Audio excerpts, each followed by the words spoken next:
Bienvenidos y bienvenidas al mini curso de Pon un huerto en casa. Me llamo Katiana y soy Huerta y Huerta.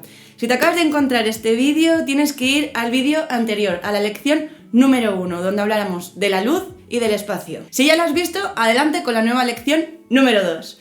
En esta lección número 2, como dice el título, vamos a hablar del riego y del sustrato. Primero empezamos con el riego. El riego es el típico, creo que es el factor que más dudamos, en plan, he regado suficiente, he regado demasiado, he regado muy poco, no riego apenas, y la verdad que es una pregunta muy complicada. Mucha gente a veces me pregunta, o yo incluso también lo he preguntado, ¿y cuándo hay que regar esta planta? Y mucha gente te puede decir, sí, una vez al mes, 2 veces al mes, o más o menos, o 3 veces por semana. Y la verdad es que no hay una regla de 3 ni nada por el estilo, depende. Sé que da mucha rabia la palabra depende porque es verdad, depende de muchos factores. Antes en la lección número 1 hemos podido ver que según la luz que tengan nuestras plantas pues podrán secarse antes o menos y esos factores son los que influencian luego a la hora del riego. También evidentemente va a afectar el sustrato, por eso he creído conveniente juntar estos dos conceptos en esta lección. Entonces, ¿cuándo regar realmente las plantas? Bueno, un trucazo, sí o sí, es con este dedo simplemente lo introduces un poco en el sustrato. La verdad que no introduzcas por arriba porque normalmente la parte superficial suele estar seca y tú mismo notarás que la tierra está húmeda o no. Si te da un poco de manía, que al principio a mí, por ejemplo, me daba mucha manía hacer estas cosas porque, si hay un bicho o esto o lo otro, pues puedes coger un palito de madera, de estos de los dientes o lo que sea, lo introduces y si lo sacas seco, o sea, sin ninguna tierra pegada, es que el sustrato está seco. ¿Que sale la tierra pegada en el palillo? Está húmedo. También hay dispositivos con los que medir la humedad, como el sensor de plantas, que si queréis os lo dejo por aquí, que hice un vídeo sobre él, o otro tipo de medidores que también dicen cuál es la humedad de la planta y así pues mantener unos parámetros de la tierra húmeda. Como no hay ningún truquillo del riego, sí que es verdad que os voy a dar un par de consejos para ir mejorando en esto de regar nuestras plantas. Así que aquí van un par de consejos. Primer consejo.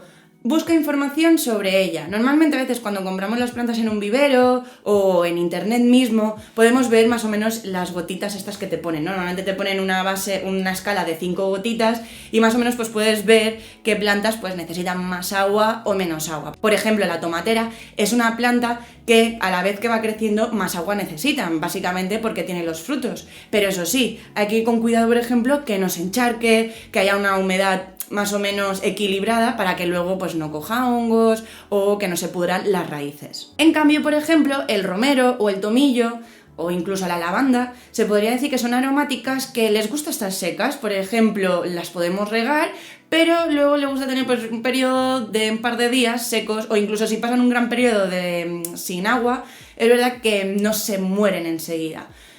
Todo esto realmente se aprende un poco con la marcha y lo importante es que te informes, busquéis información de si esa planta o no le gusta estar húmeda. Por ejemplo, también, así para dar más ejemplos, las raíces, lo que son cebollas, puerros o zanahorias, hay que ir también muy con cuidado de no poner mucha agua porque si no, normalmente el bulbo o lo que se forma se puede pudrir. Segundo consejo, no mojes nunca las hojas.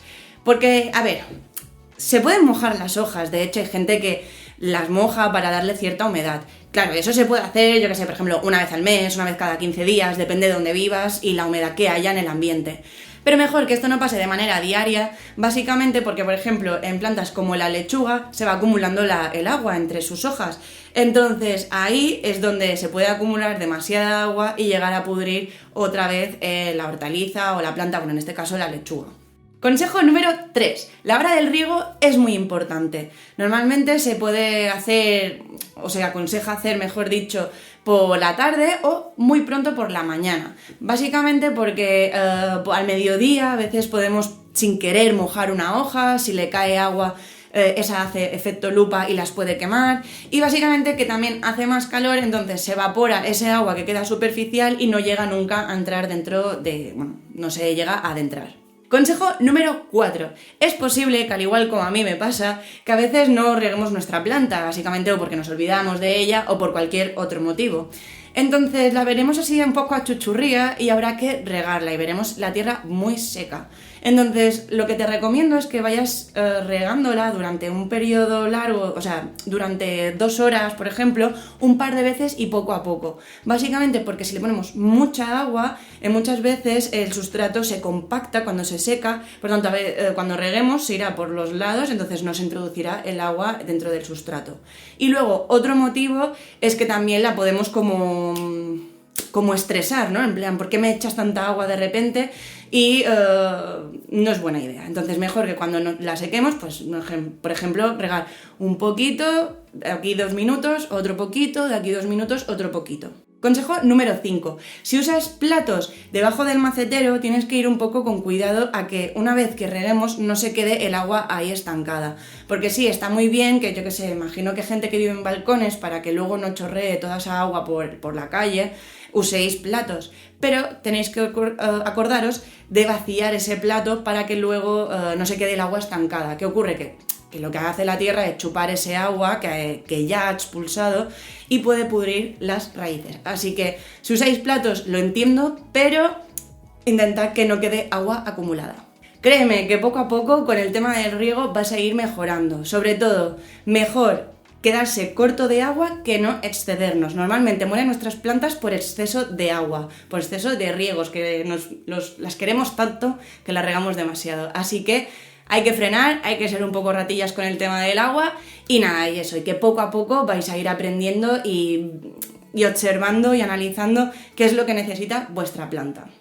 Y ahora hablamos del sustrato, que al igual que el riego es una parte muy esencial y también tiene mucho que ver con el tema del riego, de la retención y de la humedad, y también de los nutrientes, de lo que le vamos a aportar a esa planta, porque si muchos sabéis o no lo sabéis, las plantas no solo se alimentan de agua, también necesitan otros nutrientes para poder crecer y desarrollarse mejor. El tema del sustrato la verdad que es un poco complicado, o al menos hay muchas cosas que estudiar o que conocer.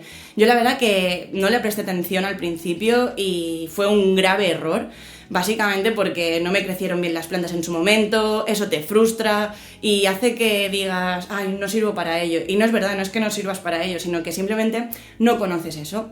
Entonces, ¿qué necesitamos para el sustrato? El sustrato tiene que ser un material bastante esponjoso, que drene, que el agua pueda recorrer fácilmente la tierra y que quede esta húmeda. Y también expulse todo aquello que sobra, para que no se quede acumulada, encharque y pudra raíces, la planta, aparezcan hongos y un sinfín de malestares.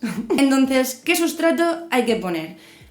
Se pueden dar 1000 consejos sobre el sustrato, pero para empezar yo creo que el básico que podéis empezar es con sustrato universal o con la típica mezcla que vais a ver en millones y millones de blogs y de libros, es la fibra de coco y el humus de lombriz, que habría que poner un 60% de fibra de coco y un 40% de humus de lombriz.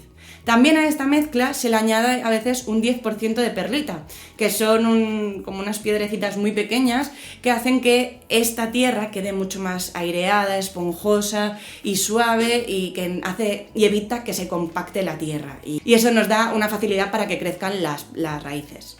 Además de ser esponjosa la tierra para que drene bien, para que quede húmeda, también es muy importante nutrirla, ya que con ello normalmente hacemos que mejore el crecimiento de la planta y le damos ese punch que necesitan para crecer y para darnos o para ser muy productivas. Podemos alimentar las plantas de muchas maneras, sobre todo de la mejor opción sería la materia orgánica. Intentad evitar productos químicos, por favor, ya que de eso ya comemos del supermercado si queréis, y ya de paso que va a ser algo vuestro, mejor que esté libre de químicos y que sea totalmente orgánico. Podemos abonar las plantas con muchos desperdicios orgánicos de la cocina, como por ejemplo los pozos del café, las cáscaras de huevo, las cáscaras de plátano y con vuestro compost casero si hicierais, y la verdad que hay infinidad de materia orgánica que se puede usar para alimentar las plantas. Pero eso sí, antes de calentaros mucho la cabeza, que yo creo que es algo que pequé mucho al principio, fue querer hacer todo a la vez. Por ejemplo, quiero hacer té de plátano, quiero ponerle cáscaras de huevo, quiero poner eso, y lo que a veces hace es que no aprendas el qué o o no vayas como poco a poco, ¿sabes? Que yo creo que esta es la gracia también de las plantas, empezar poco a poco, ir averiguando por ti mismo qué necesita esa planta y no ir mezclando y saturarte en quehaceres, en voy a guardar esto, en voy a guardar lo otro. Que si lo quieres hacer, muy bien, pero eso es un consejo que por mi experiencia he vivido. Así que el abonado más bueno que te voy a recomendar es el humus de lombriz. El humus de lombriz es un alimento muy importante para nuestras plantas y además completo en nutrientes. Más o menos te recomiendo que abones una vez al mes, una vez que haya pasado, pues eso, también unas 8 semanas desde que lo has puesto en su sitio definitivo, básicamente porque se van agotando esos nutrientes y darle un plus, un puñado alrededor de cada planta de humus hará que mejore nutrientes y vaya creciendo mejor. Hasta aquí la lección número 2. Espero que os haya gustado. Si no entendéis algo, os gustaría que explicara algo mejor, me lo podéis comentar sin ninguna duda. Os espero en la lección número 3 y si ya tenéis el sitio donde vais a poner vuestro mini huerto, huerto entero o lo que queráis, espero que ya empecéis a hacer una lista o investigar qué plantas podéis tener en ese espacio. Así que nada, nos vemos en la lección número 3. Un beso.